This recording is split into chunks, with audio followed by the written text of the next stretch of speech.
Assalamualaikum warahmatullahi wabarakatuh. Saya Muhammad Rizky Asidik dari kelas 1E. Saya akan memenuhi tugas mata kuliah dari pendidikan akhlak dengan judul Peran Manusia dalam Melestarikan Lingkungan sebagai Khalifah. Langsung saja kita ke materinya. Permasalahan lingkungan semakin kompleks dan mendesak di era modern ini. Krisis iklim, polusi udara, air, dan kerusakan hutan serta hilangnya keanekaragaman hayati menjadi ancaman serius bagi keberlangsungan hidup manusia dan hidup lainnya. Dalam menghadapi tantangan ini, pentingnya untuk memahami hubungan manusia dengan alam dan bagaimana seharusnya manusia bersikap terhadap lingkungan. Konsep manusia sebagai khalifah, Allah di muka bumi ini yang memiliki tanggung jawab besar dalam menjaga dan melestarikan alam, menjadi landasan penting dalam memahami peran manusia dalam menjaga keseimbangan ekosistem. Ajaran Islam sebagai agama universal memberikan panduan yang kompetitif untuk hubungan manusia dengan alam. Konsep khalifah dalam Islam tidak hanya sebatas menjaga kekuasaan, tetapi juga dibebani tanggung jawab moral dan spiritual untuk menjaga dan mengelola alam dengan bijak. Nah, ada konsep khalifah dan tanggung jawab lingkungan. Terjadinya berbagai kerusakan lingkungan diakibatkan oleh perilaku manusia. Perilaku ini dipengaruhi oleh cara pandang manusia terhadap lingkungannya. Cara pandangan ini dipengaruhi oleh nilai-nilai yang diyakini kebenarannya oleh mereka. Nilai-nilai ini sangat berpengaruh di etika lingkungan yang menjaga sebagai pedoman hidupnya. Etika lingkungan ini sangat berpengaruh terhadap cara pikir dan cara tindak lanjut manusia dalam menghadapi lingkungan. Oleh karena itu, pemahaman, penghayatan, dan penetapan etika lingkungan sangatlah penting untuk mengelola lingkungan. Nah, selanjutnya ada manusia sebagai khalifah dalam pelestarian lingkungan. Kekhalifahan manusia di satu pihak berperan sebagai subjek dan di sisi lain menjadi objek. Sebagai objek, manusia mempunyai tanggung jawab yang lebih kompleks dalam meningkatkan kualitas dirinya. Seperti dalam LKNU menyatakan bahwa manusia memiliki kualitas mencerminkan keimanan, sehat jasmani dan rohani, berpendidikan, mengerjakan amal saleh, berbuat baik kepada orang lain, bertanggung jawab terhadap lingkungannya. Dalam konsep ekologi manusia, terdapat macam pandangan dalam memahami hubungan antara manusia dan alam. Islam mengetahui berbagai semua makhluk hidup di muka bumi sebagai kesatuan untuk menciptakan Sang Khalik, sehingga terjadinya kerusakan terhadap ciptaan Allah. Hal ini merupakan pengingatan terhadap ciptaan Allah. Bahkan lebih lagi, Islam memiliki prinsip dasar dalam upaya melestarikan lingkungan hidup dan sumber daya alam. Kewajiban manusia untuk mengolah alam dan menjaga akan diminta pertanggungjawabannya, sehingga manusia tidak berhak untuk berwenang-wenang dalam memimpin dan mengelola alam. Mengenai kewajiban manusia sebagai khalifah atau penguasa yang harus bertanggung jawab dan berbuat terhadap pada hadis Nabi, yaitu masing-masing kamu adalah orang yang bertanggung jawab, maka akan dimintai pertanggungjawabannya. Raja adalah seorang yang bertanggung jawab atas rakyat yang dipimpinnya, dan dia berkuasa dimintai pertanggungjawabannya tentang mereka. Nah, selanjutnya ada solusi untuk meningkatkan peran khalifah dalam pelestarian khalifah. Dalam konsep khalifah menyatakan bahwa sang manusia telah dipilih oleh Allah di muka bumi ini sebagai wakil Allah. Manusia wajib untuk bisa mempresentasikan dirinya dengan sifat-sifat Allah. Salah satu sifat Allah tentang alam adalah sebagai pemeliharaan atau penjaga alam. Jadi sebagai wakil Allah di muka bumi manusia harus aktif dan bertanggung jawab terhadap bumi.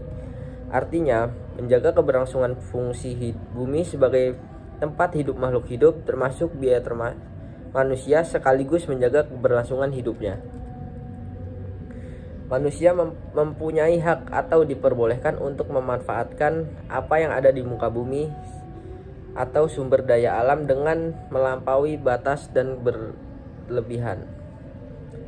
Dalam surat Al-An'am ayat 141 sampai 142, Allah berfirman yang artinya, "Dan dialah yang menjadikan kebun-kebun yang berjunjung dan tidak berjunjung.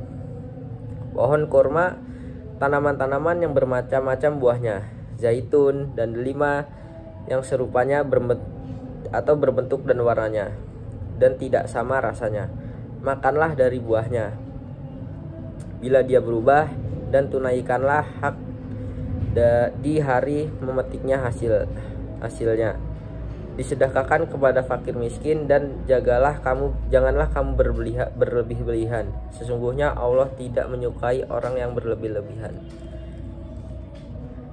Dan di antara hewan ternak itu ada yang dijadikan pengangkut dan ada yang dijadikan untuk sembelih. Makanlah dan dari rezeki yang telah Allah berikan kepadamu, dan janganlah kamu mengikuti langkah-langkah syaitan. Sesungguhnya setan itu musuh yang nyata bagimu.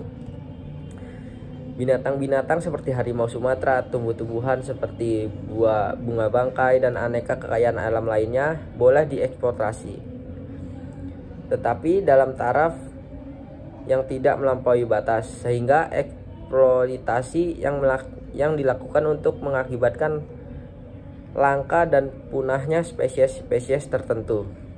Pemanfaatan tidak mengganggu keimbangan alam dan menimbulkan kerusakan alam. Sebagai khalifah di bumi ini, manusia memiliki kewajiban melestarikan alam semesta dan lingkungan hidup sebaik-baiknya, agar hidup manusia menjadi makmur, sejahtera, penuh keberkahan, dan menjadi bekal di akhirat. Hal ini secara langsung dikemukakan oleh Allah dalam satu firman dalam surat Al-A'raf ayat 56 yang kurang lebih berbunyi, dan janganlah kamu berbuat kerusakan di muka bumi ini, sesungguhnya Allah memperbaikinya, dan berdoalah kepadanya dengan rasa takut tidak akan terima dan harapan akan dikabulkan. Sesungguhnya rahmat Allah akan dekat kepada orang-orang yang berbuat baik.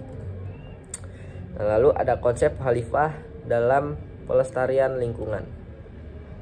Usaha-usaha pelestarian lingkungan hidup dapat dilakukan dengan cara yang pertama, melakukan pengelolaan tanah sesuai dengan kemampuan lahan, serta mengatur sistem imigrasi atau drainase sehingga aliran air tidak tergenang.